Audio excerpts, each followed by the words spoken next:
Welcome to the Savvy Dentist podcast with Dr. Jesse Green, the show where great dentistry meets great business.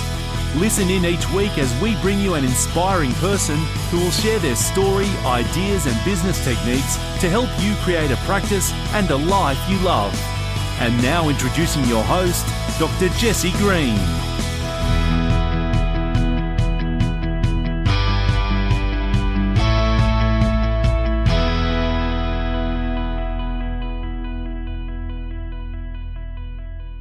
Hello everyone, Jesse Green here. Welcome back to SavvyDentist.com and to the Savvy Dentist podcast. Great to have your company as always. Now, one of the topics that comes up all the time when we get groups of dentists together is the topic of compliance. Now, of course, compliance can be across lots of different things, and our conversation today is focusing on compliance in the area of infection control. And my guest today is Sue Sandles. Sue is well known in the dental industry. She runs a business called Practice-Based Solutions, and she's got a rich and deep history in the profession. She's been a dental nurse, she's been a receptionist, she's been a practice manager. She's done a variety of things, but her expertise and her passion lies in helping teams become the very best they can be in the space of infection control. And when you get this right, that means that your patients are not only receiving the best possible clinical care, but it allows the team to focus on delivering the treatment side, knowing that the compliance, the infection control, all those precautions are being done consistently and well. So in this podcast, we talk about a lot of things. We talk about common mistakes that are made even by dentists who are really conscientious and really keen to be doing the right thing. We talk about some of the new requirements that have been coming down in terms of standards, things we need to be aware of, what's going to change there. We talk about the things that can go wrong when we're talking about surgery or endodontics, and we dive into some of the nuances and specifics around those particular disciplines. Look, in short, we cover a lot of territory. It's a really fun and engaging conversation because Sue is a really fun and engaging person. She's a lovely, lovely lady. She takes her role very seriously, and she's very conscientious about what she does, but she does it with style and panache and a great sense of fun. So I really hope you enjoy the conversation with Sue. Now, before we do get to Sue, I want to let you know about a new jobs board, which has been put out by CPD Junkie. And if you're either a practitioner looking for a new role or you're a practice owner looking for new associates, I'm going to encourage you to head across to cpdjunkie.com.au/job-hub. So cpdjunkie.com.au/job-hub, and you'll be able to register your interest there. Now, in terms of disclosure and transparency, I'm a shareholder in that company, and I'd love it if you could go and check it out. We want to make sure we've got a portal there that's going to connect practices with associates so that you can find a job that suits everyone. If you're a practitioner looking for a dream job, this is going to be a place for you. But equally, if you're a practice owner looking to find the dream associate, this is also a place for you. So come along, register your interest there. We'd love to see you there. But for now, let's get on to our conversation with Sue. I know you're going to get a ton out of this. Please do have a pen and paper handy. You're going to want to take some notes because there's lots of practical stuff there. So for now, we'll see you soon. Here's Sue. Sue Sandles, thank you so much for taking the time to come and hang out with us once again at the Savvy Dentist podcast. How are you, my friend? I'm very well, thank you, Jesse, and thank you for having me. Always love catching up with you. Yeah, I love catching up with you too, and hopefully we can get to do it in person one of these days soon. We'll all get traveling. So there's a lot I'd like to talk to you about today. Obviously, this is a bit of an infection control essentials conversation so we can understand what's working, what the latest changes are, and so on and so forth. But before we get into the meat and potatoes of what we're going to be talking about, you're obviously in Victoria. You've been through COVID, and the Victorian experience was a little different to the rest of Australia. You had more lockdowns and other things of that nature. Before we get into the main thrust of what we're talking about, I wanted to ask, how was COVID for you, the lockdowns? Obviously, we're not through COVID per se, but how was that experience for you? Well, I think like everybody who was working, it was a bit of a shock. But I think after about 4 days, you think, got to do something. I've got to pick myself up, dust myself off and get moving. So I thought, well, if I can't, I was still working during COVID. I was still doing some surgeries in the regional Victoria, and that was good. But what I decided to do was, if I can't work, let's get people who can work. So I did a lot of interviewing, and I chose 3 people, and I opened a branch in WA, South Australia and Queensland. So I basically spent a lot of the time training, having Zoom sessions, running training sessions for these girls, and they've been up and running. And they're all very highly qualified. They're either a teacher of dental nursing, they've been in dentistry for 30-odd years, they've worked in the hospital environment. I mean, you know what it's like, Jesse, when you're looking for staff, you can go through 20 people until you find the right person. Totally. And so I was very particular, and I've got a great team, and I'm very happy with them. They're wonderful. So, yeah, going well. Thank you. Good. Well, one of the things I really like about that, Sue, because every time we speak, and we do get to speak pretty frequently, but one of the things I'm always impressed about with your outlook on life is you're always a glass half full kind of person, and you see opportunity, and rather than focusing on the adversity, you go, okay, well, now's the opportunity for me to expand my business. Now's the time for me to actually think about how can I leverage that and go out. And of course, this is a business-based podcast. Yes. And we're talking about infection control, but I always like looking at other industries and other things that people do, because I think sometimes when we go through something that is a little bit unexpected and frankly there's some adversity to it, we can get caught up in that. And I'm just going to encourage everyone to take Sue's glass half full approach to life and think, well, where's the opportunity here? What can we do? What are the things we can work on? So I tip my hat to you. Yeah, that's fantastic. Well, you know, Jesse, I've learned so much from being at your courses too. I mean, I thoroughly enjoy them and always come away thinking, I can put that into my business. Your courses are not just applicable to dental, but you can add something to your own business, and which I've done on numerous occasions. But do you know what, Jesse? I think the thing that you and I both do is we're very passionate about what we do, but we also want to have fun while we're doing it. And I think that's the key to it. The minute you're not having fun, you might as well give it up. And I have fun. I have a lot of fun, and I enjoy. I love my clients. I always think that you learn more, and I've seen that in your courses as well, is you make it engaging. And you learn more in that environment. And as a teacher of dental nursing, and I've lectured to dentists and all sorts of things over the years, I get more out of people if I make it engaging, and they'll learn more. Yeah, and I think, look, before I take us down too much of a tangent, one of the things I think about life, Sue, is I'm turning 50 this year. I know, and it's not that far away. No, it's not that far away. And I'm before you, but I'm not turning 50. I know, you're only turning 40, I know. Oh, yes, right in the shade. But what's really interesting, I think, is one of those zero birthdays bring about reflection. That's and right. I think life is precious. Life is to be enjoyed. Life is to be savored. So whatever we do through life, I think there has to be some fun involved. And as you say, if it's not fun, it's not worth it. That's exactly right. It's my motto. Yeah. I've been around in dentistry for 48 years. I'm not prepared to stay in here unless I'm going to have some fun. And I've got practices I go to, and I tell you, I walk out of there from doing a presentation, and I think I'm going to get I'll have TMJ problems because I don't so much. So why are you bringing your splint to your presentations? Well, because I get TMJ because I'm laughing so much. That's what life's all about. You walk out and you go, gee, I had fun. Yeah, and that's good. What my team say to me. We walk out, Sue, and we go, gee, that was fun, and I got paid for it. I go, that's exactly right. It's good fun. It is good. All right, well, let's talk about infection control, because this is your absolute. You are the master of this, and this is your area of expertise, and amongst others. But this in particular is something that I know you have a great depth of knowledge about. And what I was hoping we could talk about today was to provide a bit of a snapshot, a bit of a state of the union, if you will, about what's happening with infection control, what's changing, what's not changing. What are the common mistakes that you see, so that people listening to this can go, I've got to be mindful of this, that, and the other, and then we can go from there. So is it okay if I just lead on with a couple of questions and we play? Absolutely. I don't want this to be a 20 questions with Sue kind of thing, because I think it'll end up just evolving from it. But I do have a lot of things I want to ask you about. Yeah, sure, go for it. One question at a time, please. Okay. No worries, we can manage that. All right, so what I wanted to ask you about is, obviously, one of the things that came out of COVID was a really increased focus on how we're managing aerosols, how we're managing all of those sorts of things.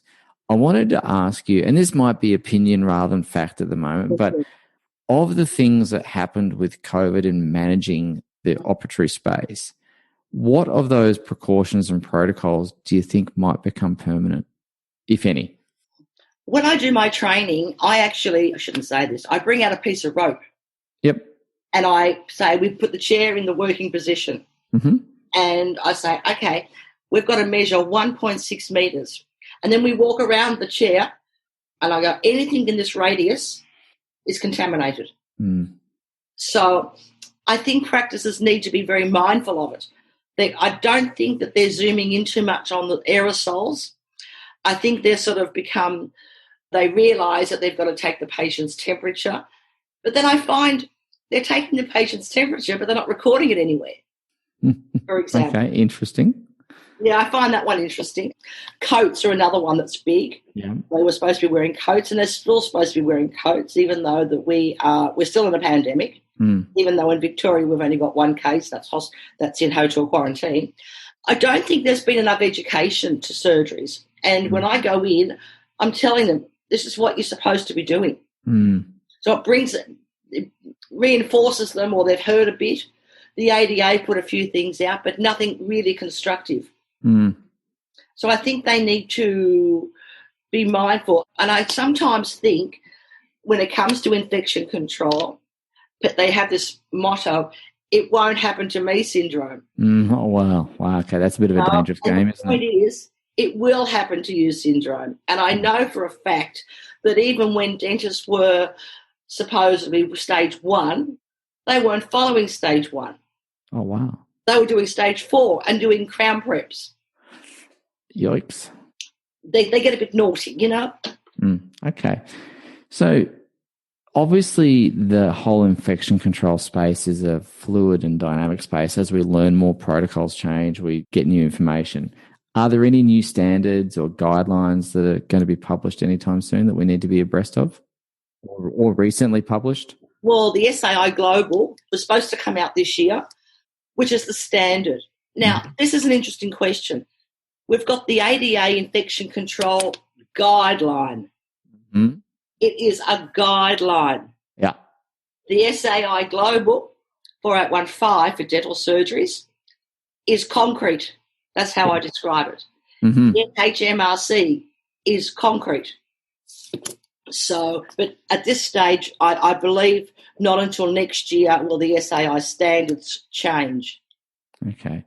Do you have any insight as to what may change with that or things coming down the pipeline? I reckon there will be quite a few. I think PPE will change. Yeah.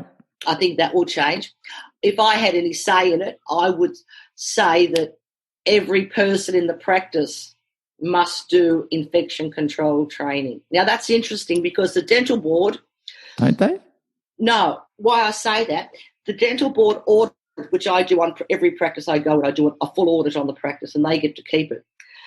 Ask the question, has your dental team done infection control recently? But what the ADA is saying, which is different to the dental board, is that you can send someone along to a seminar and they can come back and report back to the team, and that's fine. But it's not really, because that's only someone's interpretation and they have no qualifications. They might have 2 years' experience in dental where it can get very messy. And then if they do get audited by APRA, and they're out there, I mean, there's no question. I mean, we know that in Queensland at the moment, and I've had a guy in Sydney ring me as well, is that they've got to be taught by the right people. But as far as changes are concerned, I don't think we're going to see any major changes until next year with the SAI Global concrete. Yeah. Okay. But I think maybe it's going to be PPE. And, well, the disinfected dishwasher is going to be coming in. That's what I was going to ask you about. That's going to become compulsory. Yep. And that will be when the new changes come in, because what they want to do at the moment, a dental surgery is office-based practice. Yes. The minute we bring in the disinfected dishwasher, we will more than likely go hospital-based. Right, okay, so there's going to be a change. Changes are going to happen, and with the PPE. Because I say to people, you should be wearing a gown over your scrubs when you're in the surgery and the sterilising room. It is part of your PPE. But the minute you walk into reception, it's not PPE. So you can't wear your gown in the reception area. And I say to the operators, remember your training back when you were in training, when you're a student. You wore the gown in the clinic. You took it off when you walked out of the clinic. That's what's going to come in. I'm pretty sure. Okay. Yeah. Well, I think that'll be interesting. And on a practical level, I know that there'll be a few things that need to be worked out and ironed out as people go through those things. So that'll be really interesting to see. So you obviously have the opportunity to walk into lots of different practices, to see what's working, to see what's not working.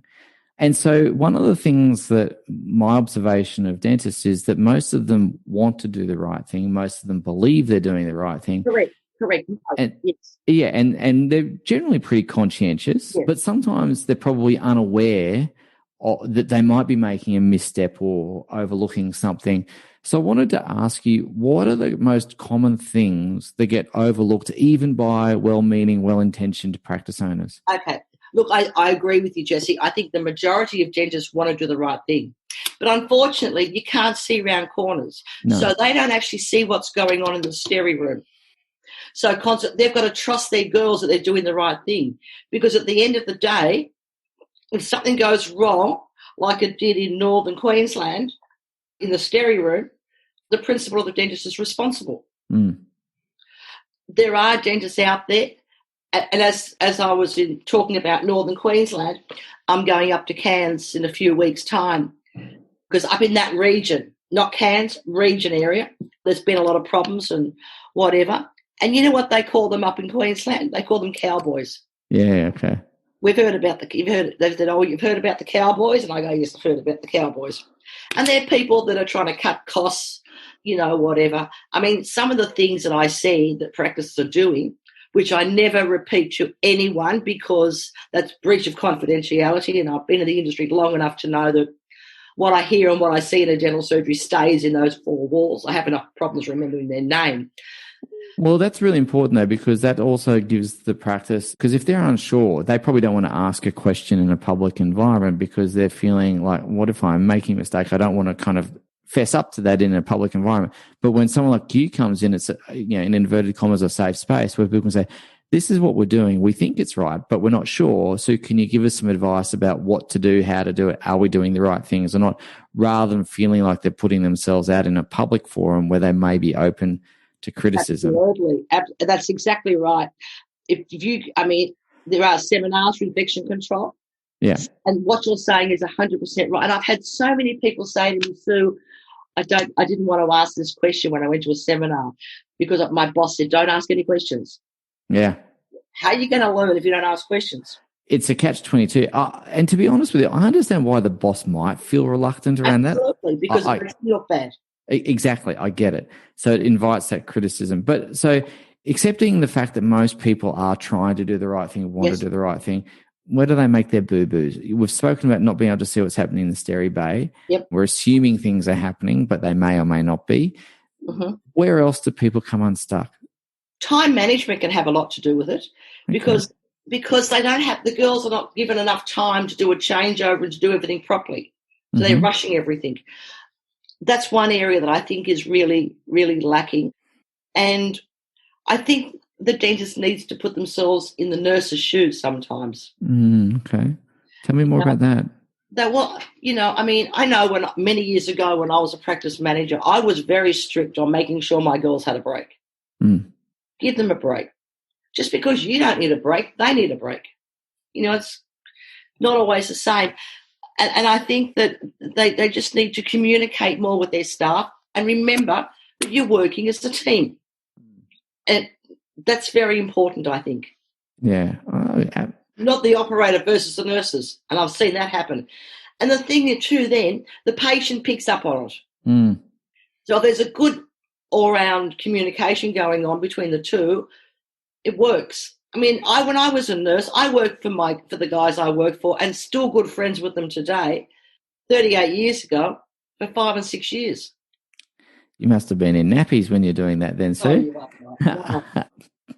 So you did mention time management, and one of the questions that comes up is, we understand that there is a certain amount of time that needs to be in place for room turnaround to be effected properly and done well, and following the right protocols.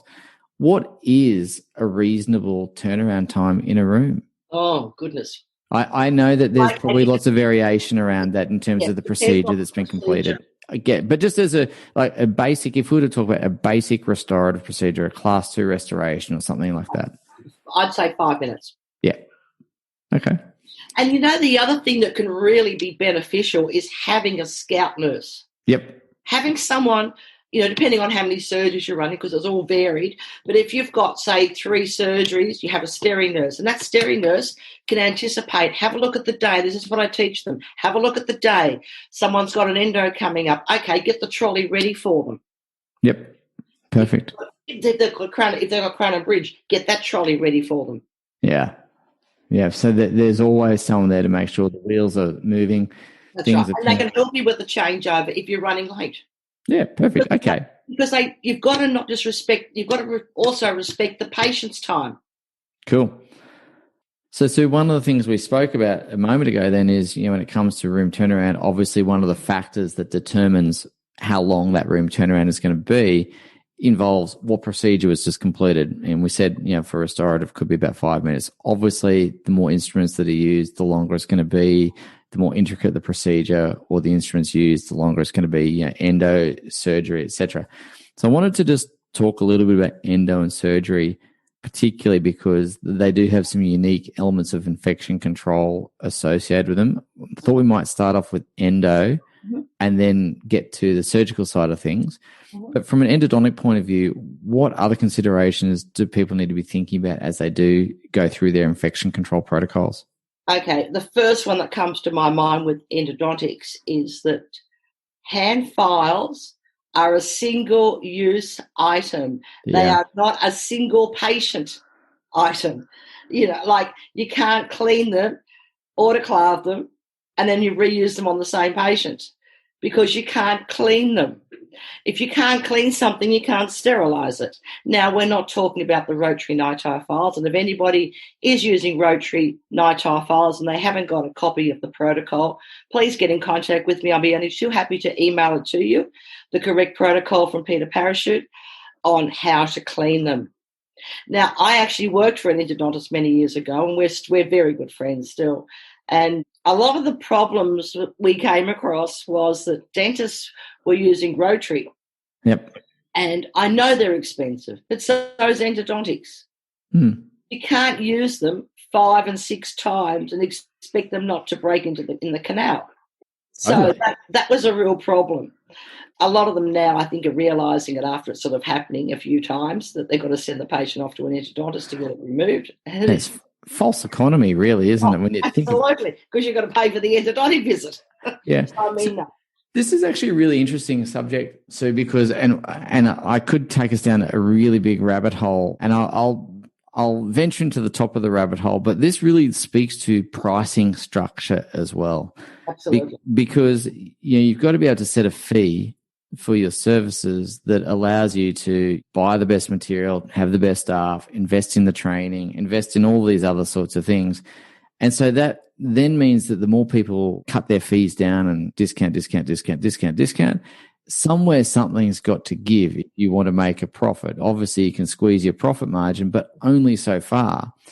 And ultimately, if we're in the business of providing the best possible care that we can, and clearly that's what we're doing, then we really need to be able to factor in appropriate infection control. We need to be able to factor in single-use endodontic files or appropriate cleaning of the rotary nitrile files, and so on and so forth. So this is a question without notice, and I am kind of venturing off our path. But do you have any thoughts around fee setting as it relates to those factors? What do you see? Do you think is this an issue, do you think? Okay, now it's an interesting question.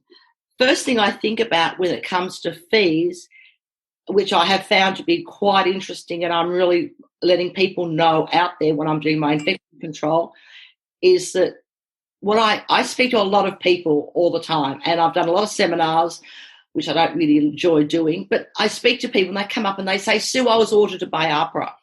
And I hear their stories and they say, please pass it on to other clients. No names, no court martials. And the one thing is consent forms. Now, you talk about fees. Dentists don't realise that when a person goes to the dentist, they're apprehensive half the time. Mm-hmm. They hear what they want to hear. Mm-hmm. So then they hear, that the operator has done, say a patient's got a toothache, they do assessment on tooth, they do, cold spray, they do TTP, they do PA, observation, whatever. And they say, okay, these are the treatment options you have available. Mm-hmm. Okay? And then they'll say, well, if you decide to have the tooth extracted, it's going to be this much. If you have the tooth root canal, it's going to be this much. Then got to put a crown on the tooth, yada, yada, yada. And it goes in the patient's ear and it comes out something totally different. Yep. That's a big problem at the moment. So I'm really telling people, make sure you get the consent form. Make sure you've worked out the fees before you start the treatment. Make sure the patient signed for it. Make sure the patient's got a copy. There's no misunderstanding about it. My husband went to the dentist yesterday and had a crown prep. I said, where's the consent form? He goes, what consent form? No, they never gave me a consent form. I said, well, that's not good enough. So what we're hearing because what's happening is the patient is then ringing APRA and say, I've just been to see Dr. Joe Blow and he charged me X amount of dollars and I had no idea. APRA then get in contact with the dentist and say, show me the consent form. Yep. Signed consent form. I know it's sort of veering off a little bit to what you were saying, but how do you work out the cost of a patient's treatment? That is really difficult. You've got to be fair. You don't want to overcharge. You don't want to undercharge. And you can't really ask your friends because they're not going to tell you anyway. Well, exactly. So I think what I'm hearing you say around consent is there's really, as we all know, there's consent for the treatment, but there's also financial consent as well. And That's so right. we need to make sure we're ticking both of those off and getting that documented and appropriate. What I find really interesting around that as well, and again, I'm a business guy. That's where I go to is my default filter. But I think, okay, so if we're going to go through that consent process, which I think is appropriate and is fine, I've got no headache or heartache with that.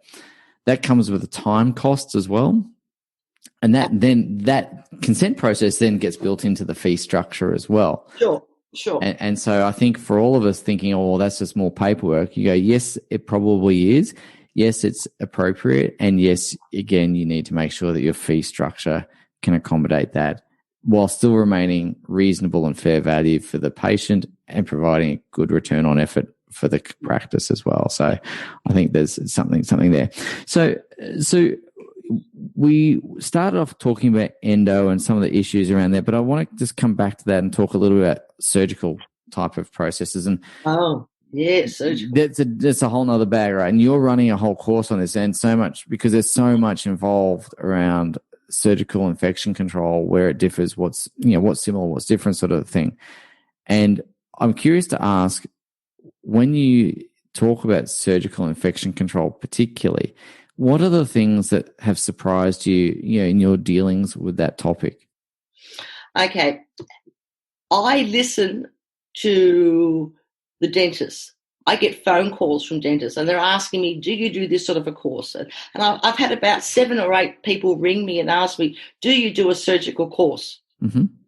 So after hearing it a few times, I thought there's something out there that needs to be done. Because here we've got dentists who have been trained to do implants, but the girls aren't trained to set up for a surgical procedure.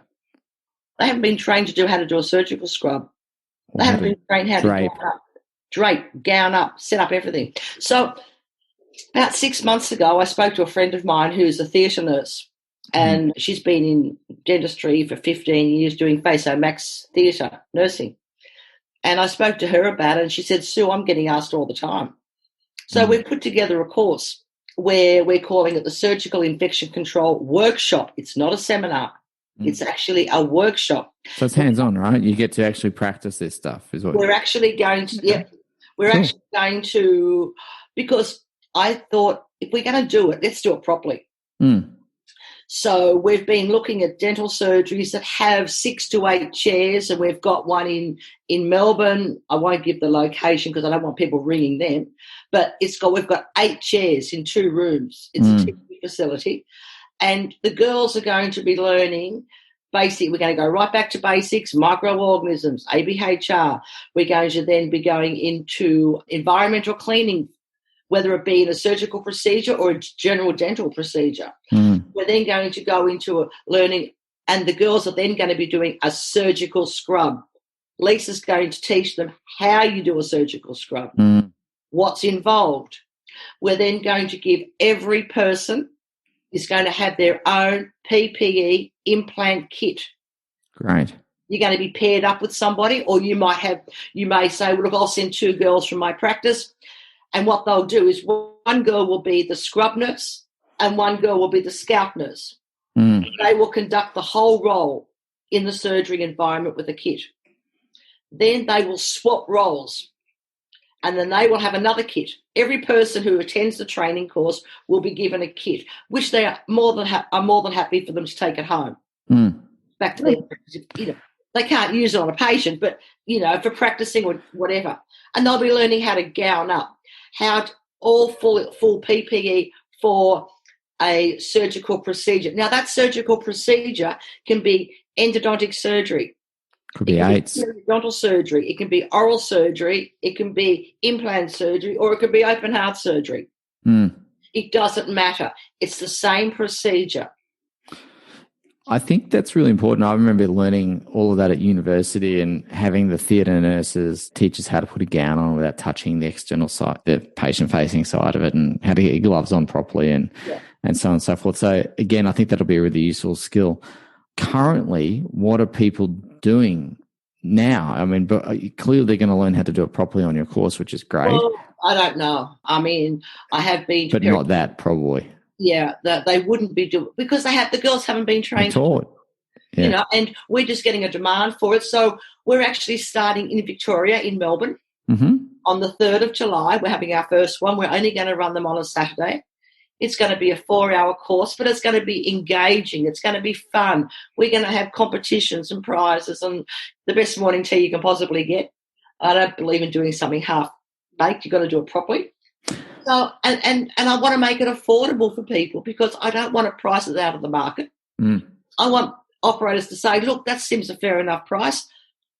I'll pay you to go and do it. Cool. So just really quickly, while we are talking about the course, if people are listening to this and think, actually, that sounds quite interesting, I should check that out, where should people check it out? Okay, they can ring me up on my phone number, or there's going to be a form attached to the end of this podcast, which will be a registration form. Or expression of interest. For those who are interstate, we have got one that will be coming up on the Gold Coast. We've got a place there. We're looking at one in Noosa. We want to take this course nationally. We're going to go to every state in Australia. Great. We're going to have a lot of fun with it. But, yes, first up, they can call me at any time, day or night, on 0416 26 3193. And I'd be happy to email you out a flyer, an expression of interest or registration form. But I will tell people now, because it is a workshop, numbers are limited.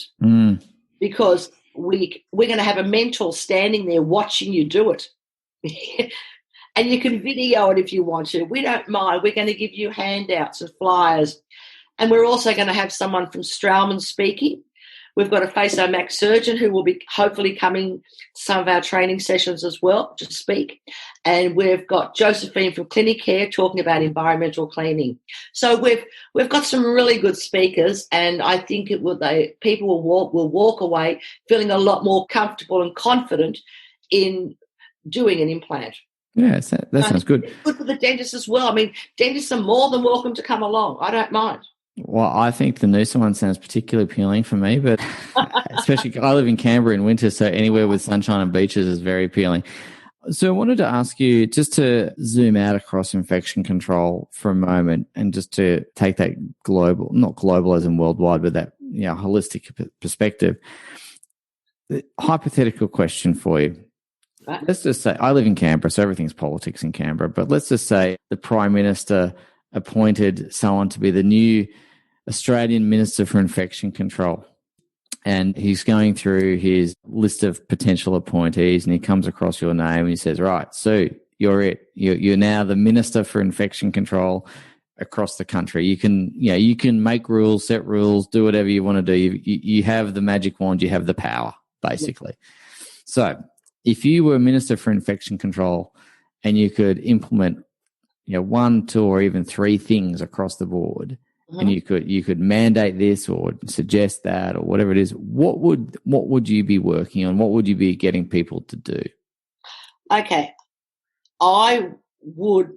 First thing I would do is make it compulsory that everyone in the dental practice does infection control training. Okay, so that's number one. That's the number one thing I would do. What I would want is, say you had 3 surgeries and a steri rep, you would have to have a minimum of, and not including, your staff out the front at reception, but you would need 4 dental nurses. Okay.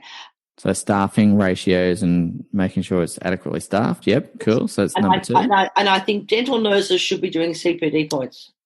Okay, so compulsory CPD for DAs? Yes, I think so, because they don't get the opportunity to go to courses. That's why we're doing this one. It's something for the girls this time. Okay. Or I shouldn't say that, should I? Because there are some male dental. Hey, we've got male DAs in our practice. Yeah, there's a few around. No, that's great. And they're absolutely divine. They're lovely. Yeah, it's really good. He's really, really tall in our practice, which is great because he's got really good reach and all those sorts of things. He's a really nice guy. So, yes, it is very much a blend of genders in that role, which is good. Yes. So there's the 3 top things. Yeah. So this would be Minister Sue's mandate from on high, which would be great. Yes. So just to, again, repeat that again. So we'd have a girl in every surgery. With and mandatory CPD. Mandatory CPD for dental nurses. Okay. Good. Now, you might think, well, look, if you don't, having that, it becomes too blasé. It becomes too repetitive. There's no incentive to go and to do a course. It's not mandatory. The dentists have got to do it. You get a rush on people doing courses, at the end of their CPD cycle. But you wonder how much they take. I do CPD points myself. Yep. I do courses. Yep. Because it's important. How are you going to keep up to date if you don't know? You're in your own little bubble in your surgery. I actually think it's quite interesting. For me, it's what makes one of my core values is around learning. I enjoy learning new things, whatever field it is. And so CPD is quite fun. As well. Yeah, it's good fun. So we have covered a fair bit of territory. We've been uphill and down dale, so to speak, when it comes to the topic of infection control. We've covered, some of the common mistakes. We've covered what surprises you. We've spoken about, a couple of things that you would introduce if, from a best practice point of view, if you were the Minister for Infection Control. We've spoken about, some of the nuances within different fields of dentistry, endo and surgery in particular. Firstly, thank you for taking the time to share this, because I think this is really important knowledge. And the thing around this is sometimes, as I said, I genuinely believe that most dentists, 99.9% of dentists, are really conscientious, really wanting to do the right thing. I agree. And I think sometimes there can be just a gap in their knowledge as the circumstances change. Maybe, the situation has changed or the requirements have changed, but their knowledge hasn't kept up with it. And I would say most people, if there was a deficiency in infection control, it's probably just that they're just not as up to date as they could or should be because the times have changed a bit. So I think this is really important. And again, from a compliance point of view, we've got to be compliant. We've got to make sure we're investing the time, effort, and energy into this because A, patients deserve it, and B, if you get it wrong, the cost of getting it wrong far exceeds the cost or investment required to remain current, right? Absolutely. And that's the beauty of doing in-house infection control because we can see what's going on. Where in a seminar you can't. No. So we can say, put that away. Or I was at a practice about a month and a half ago, and the guy had glutaraldehyde. Oh, wow. And I was like mortified. I'm going, it's gone out. Adam was a boy. I was going to say, I thought that went out in the 80s or something. Well, it did, and he's been around for quite a while. Okay. But, I got him on the straight and narrow with that. But but it's also good team building. When we do infection control training, it's good team building for the team. And it can open so many doors. And the thing too, you can say, someone will say something and I'll go, well, no, how about this one? They go, oh, then someone else will say they do it a different way. And they're all working in the one practice. There we go. So that consistency is going to be key, right? It gets everybody on the right page, and they have fun. And it's the dentists don't realise how much the girls really appreciate it. Good. So thank you so much. My pleasure. You're always a bundle of energy, always fun to talk to, always fun to catch up with. I can't wait till we get to do that in person at one of our workshops at some point, which will be amazing when we can all do that a bit more. Absolutely. But yes. I really look on a personal note, so I think there's an absolute need in the marketplace for this. I really salute you for getting out and solving that problem. It really supports the profession so that they can go about and do their clinical work knowing that's that they're key to it safely. Yes. So I think that's really wonderful. So again, thank you for everything. My pleasure. My absolute pleasure. All right, we'll talk soon. Okay. Cheers. Bye. Thank you for listening to the Savvy Dentist podcast with Dr. Jessie Green. For more free tools and resources, join the free Facebook group. Visit drjessiegreen.com/Facebook. And for more episodes, visit drjessiegreen.com/savvydentist.